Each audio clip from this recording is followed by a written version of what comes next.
ایک بادشاہ تھا، اس کا کوئی بیٹا نہ تھا۔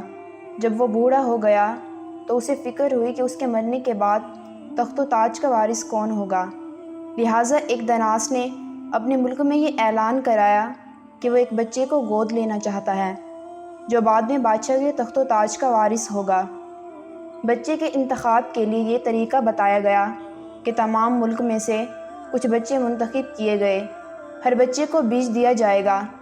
جس بچے کے بوئے ہوئے پودے پر سب سے خوبصورت پھول کھلے گا وہ بادشاہ کا وارث بنا دیا جائے گا۔ سونگ چن نامی کا ایک لڑکا تھا، اس نے بھی بادشاہ سے ایک بیج لیا اور اپنے گھر آ کر ایک گملے میں بو دیا۔ وہ ہر روز اسے پانی دیا کرتا تھا۔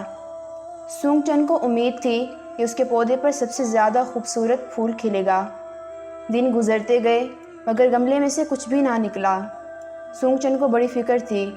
اس نے ایک اور گملہ خریدا اور دور سے جا کر مٹی لایا اور اس بیج کو دوبارہ احتیاط سے لگایا، مگر 2 مہینے گزر جانے پر بھی گملے میں سے کوئی پودا نہ نکلا۔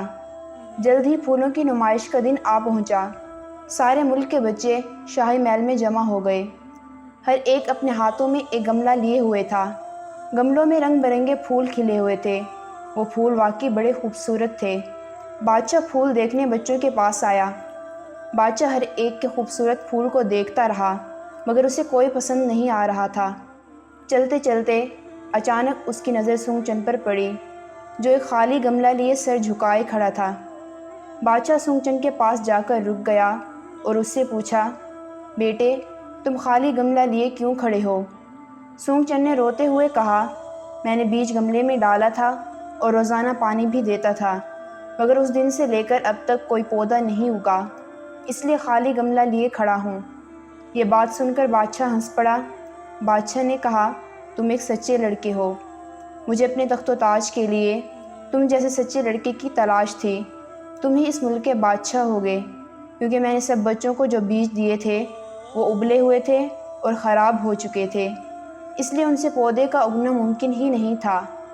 دوسرے بچے اس لیے خوبصورت پھول کھلانے میں کامیاب ہو گئے تھے کہ انہوں نے اس خراب بیج کی جگہ اچھے بیج بوئے تھے، مگر سونگ چن نے یہ غلط حرکت نہیں کی تھی اور جھوٹ سے کام نہیں لیا تھا، لہٰذا اسے سچائی کا انعام مل گیا۔